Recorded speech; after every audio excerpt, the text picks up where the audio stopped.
but you're muted. There we go. You'd think I was new at this, but thank you, Renee, for that introduction. And I want to say the task of explaining trauma's impact on the brain and, by the way, how to heal it seems a bit much for a 12 to 15-minute didactic, folks, but I'm going to give it my best shot. So buckle up. Here we go. And let's start with Samson's definition of trauma. So we're all working off of the same page here. Trauma is about going through difficult things, living through difficult things, really. And it could be a specific thing, like a car accident or a rape or something awful that happens one time, or it could be a whole series of things that happen because of how life happens. Or it could even be other things in the world. And I'm going to get into more of that in 1 second. I'm going to pull this up though. There we go. And it matters how we experience it. So when we experience things as harmful or life-threatening, that is what pushes it up to be at the level of trauma. And in addition to that, you have to have ongoing adverse effects. And the same thing could happen to a variety of people, and some might experience it as traumatizing, and other people might not. And that's a little more complicated than we'll get into right now. But these are the 3 E's of trauma that come right out of SAMHSA's work. So, trauma, how do we know or think so much about it? It was because of the adverse childhood experience study back in the 90s, or really the information was released in the 90s.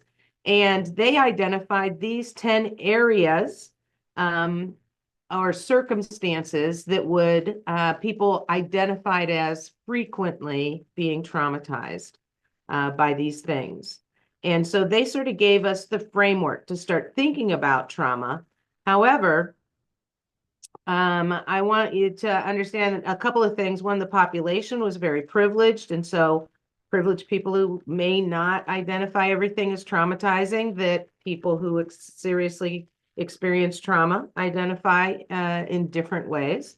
And so we just have to keep that in mind. And most researchers now don't use just these 10 categories. They use 15 to 18 categories in most surveys and doing ongoing research about trauma. As a matter of fact, I really think most about this expanded version of ACEs. And ACEs is just an acronym for Adverse Childhood Experiences. But in this particular picture depiction of trauma that I've shown you, they put 4 different layers of ACEs. So your adverse childhood experiences are here in the middle, part of the tree. But up above, let's go up high here, it says adverse climate experiences. And we know that wildfires and droughts and hurricanes have really pounded us here in the United States recently. And and COVID-19 is way over here on the side. Okay, so all sorts of things happening out in our world. And then let's dive into the roots of adverse childhood experiences here in the middle. And it's adverse community experiences, including things like poverty, violence, housing issues, discrimination, and a lack of opportunity and economic and social capital. All of these things go down even deeper into what they have termed, and they being the North Carolina Partnership for Children, atrocious cultural experiences, including historical and cultural traumas like genocide, slavery, colonization, segregation, all those things. So there's just a lot of trauma everywhere, and I don't want you to think it's limited to those first 10 categories. But the real question here that I'm going to dive into, how does that impact us? No matter how you define trauma or where the trauma comes from, the thing that we're going to focus on today is that it disrupts our neurodevelopment, okay? What's that mean? It changes how our mind works. It changes how we think about how our brain functions and how we think about respond and react to the world around us. So if we have some of that generational or historical trauma at the bottom, and then we're in social conditions like weather trauma and things like that, and we have our own adverse childhood experiences among those categories that you saw in the beginning. All of those things, if you add them up to 4 or more different types of those traumas, if you have 4 or more of those experiences or types, it disrupts how your brain works.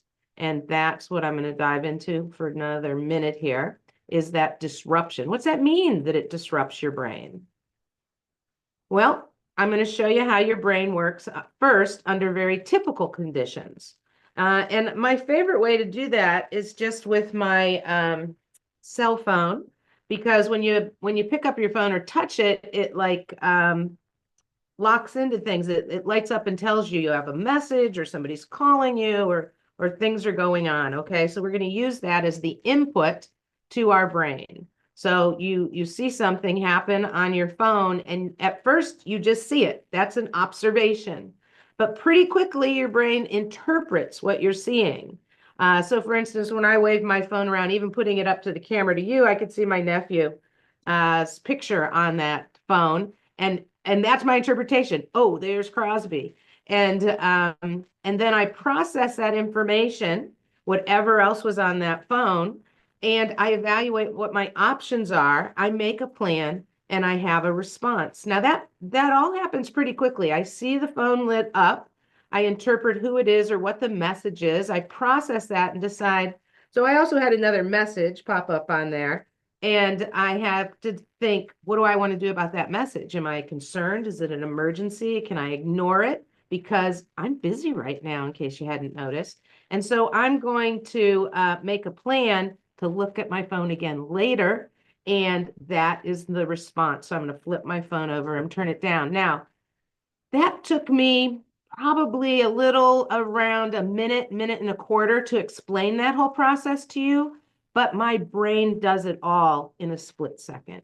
Okay, your brain is amazing in processing things. And when you are allowed to get into your cortex, the frontal part of your brain, or what we consider the smart, organized part of our brain, all this happens very, very quickly. Now, let's look at a brain where the alarm systems are going off and trauma enters the picture. Your brain is designed to keep you alive, and it's constantly scanning huge amounts of data for danger.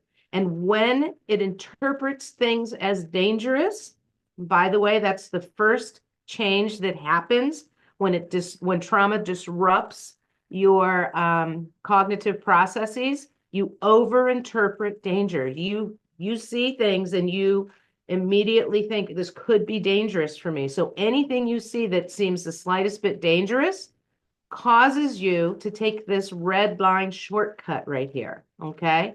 You don't get up into the top part of your brain. It literally, your brain takes over and reroutes your neural responses using this shortcut directly over to an immediate reaction. Not a thoughtful response, not a measured thinking about it, an immediate reaction. Now, that makes perfect sense in an emergency. We don't call a meeting to decide if you should run from the angry animal or exit the burning building, right? We just go, and that keeps us alive. But notice that this shortcut gives us no access to the thinking, planning part of our brain. It does not get up into our cortex or our prefrontal cortex. Your stress response system is activated, and when it is, it includes your limbic system and your amygdala, and it hijacks the entire process, sending you on this express route, and you have a very strong reaction. No choices, no thoughtful responses when that stress response system is activated in this way. This is the biggest change, and the easiest way to describe it for you when trauma is impacting your brain.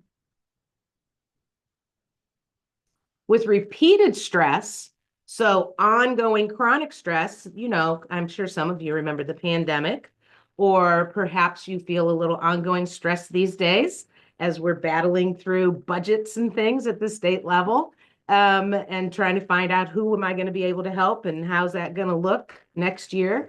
Those sorts of things with all sorts of repeated stress. And remember, having 4 or more of those categories of trauma coupled with people's overly sensitive interpretations, if they have any of their own trauma history, that express route becomes the superhighway of reactivity. Notice it's nicely paved now, and it looks just as big and strong as the old road used to be. And you're stuck in a stress response system, even when things aren't as threatening. And you lose some touch with your ability to problem solve or choose your responses. This is the disruptive neurodevelopment from that ACE pyramid. Your brain is now hardwired to respond differently than your peers with less childhood trauma and stress.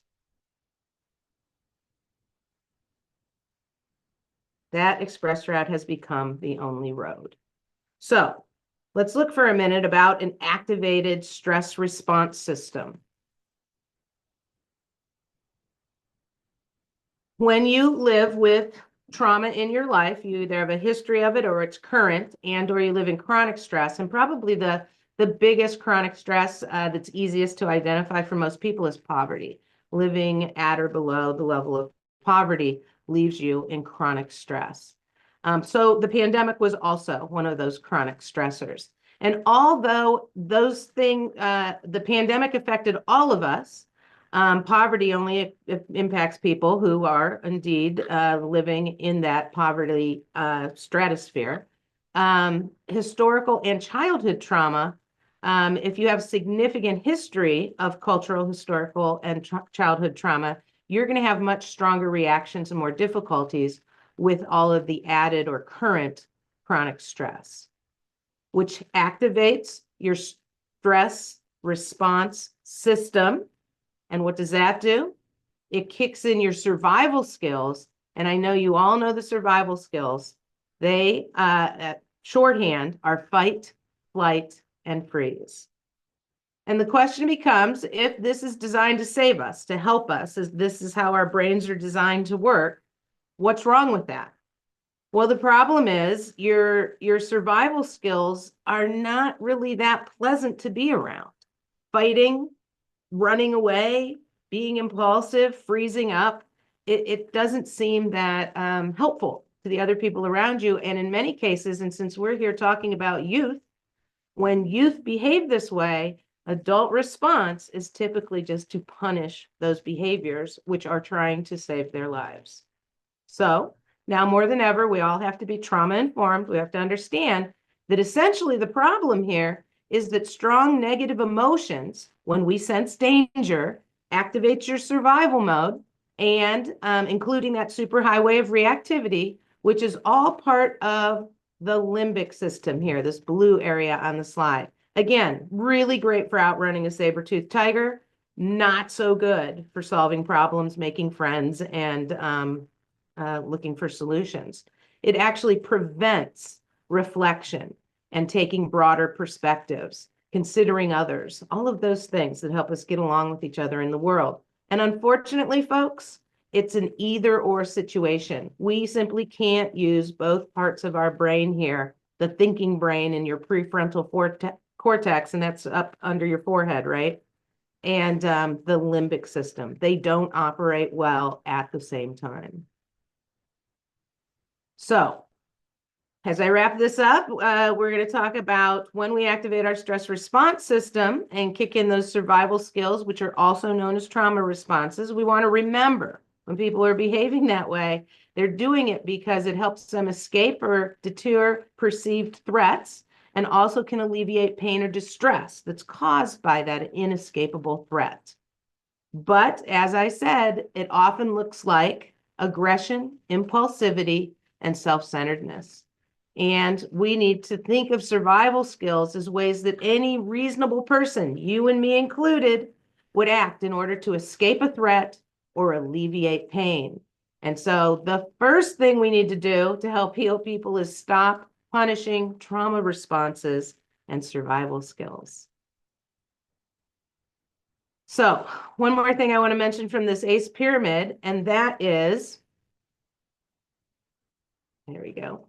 That is this adoption of health risk behavior. So on top of sort of behaving badly, because traumatized people live kind of in fight, flight, and flee. I'm sorry, I'm messing up my F words, but they also adopt risky behaviors, and you know these.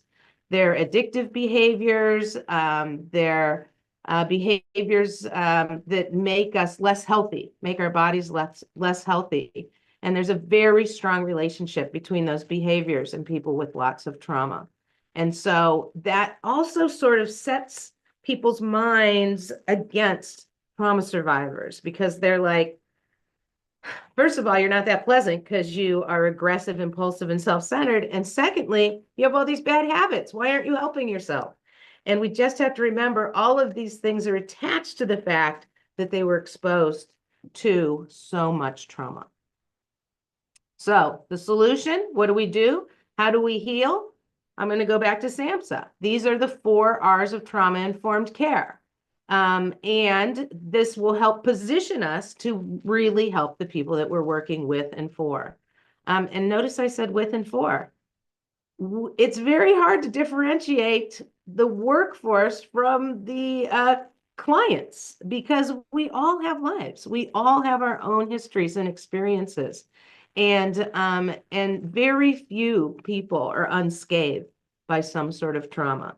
So your first R is to realize the super widespread impact of trauma and understand that there are many, many paths to recovery. It is not just behavioral health care. There are people who have traumas and who get better by immersing themselves in joy and nature. There are people who have great support networks who help them get through things. There are people who turn to religion and those sort of support networks. So there's a lot of ways to do this. It's not to say I don't think we need behavioral health. We absolutely do. But remember, in behavioral health, we tend to see about 20 to 30% of the population who's actually eligible for behavioral health. What happens to the other 3/4 or 2/3 of the people? They take some of these other pathways. We also have to recognize the signs and symptoms of trauma. And it's easy to say fight. Well, easy for some people, not me.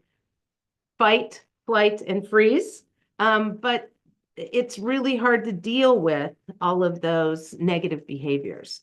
And I want you to understand that you should recognize those symptoms in people other than just assigned clients, maybe in yourself, maybe in your coworkers, maybe in other people at your organization. Start recognizing when you see those sorts of behaviors. One cue I like to give people about recognizing trauma signs and symptoms is if anybody's having what seems to you to be a big overreaction to something, I immediately think, oh, bet there's a trauma behind that somewhere. And so it allows me to sort of forgive and make a relationship with and connect with them and not just be irritated with bad behavior. Next is respond by integrating this kind of information and knowledge when you respond to them. Make sure you're connected with your best self and being supportive and engaging. And finally, resist re-traumatizing people. And by that, I started this part with that, to stop punishing their behaviors and think about how can we de-escalate those behaviors and make them feel safe in our presence or wherever they are in the world. So how should we respond? With empathy. The first and absolute most important thing you can do is provide safety. To help them define what safety feels like and looks like to them, and then figure out a way to provide it. This might sound simple, but it needs to be highlighted because without felt safety and security, no progress or meaningful relationship can occur. Ask the question, what happened to you? Not what's wrong with you? Why are you hooked on these drugs? Why are you doing these bad things? Why are you running away? Why are you canceling appointments? Instead, what happened to you? Go back to some of those layers, those many tiered layers of trauma. Think about those symptoms and remember that symptoms are just adaptations to their trauma. and and try not to blame them for having symptoms. We all have symptoms to things. And then lean into healing, which happens within relationships, which is why so much of behavioral health is about engagement, creating relationships so that we could go deeper and do the work. That takes us to SAMHSA's 6 guiding principles of trauma-informed care, and these should be the boundaries that help you identify what trauma-informed care is. And I do not have time to unpack them for you, but I wanted them to be available. So I put them in this slide. And at the end, we need to put it all together. And as you begin your trauma or continue your trauma-informed work, understand the importance of establishing a relationship through meaningful engagement. Support that individual as they begin to share. It's super important. So first ask, what happened to you? Then support your trauma survivor with these 4 types of statements. I believe you. Thank you for trusting me enough to tell me. I'm sorry that that happened to you. Folks, I'm going to jump in here and say, don't have a giant big reaction. If somebody tells you something awful and you go, oh, that's horrible, that should never have happened. It's too much. It's over the top. You're sort of taking some of their emotional content into you, and your job is to just calmly let them tell you the awful things that have happened and indicate that I support you. Whatever you choose to do, these are your choices, and I want to be supported. So that was the speed trip through trauma, how it impacts our brain, literally, what we can do to provide space for people to heal. Thanks very much.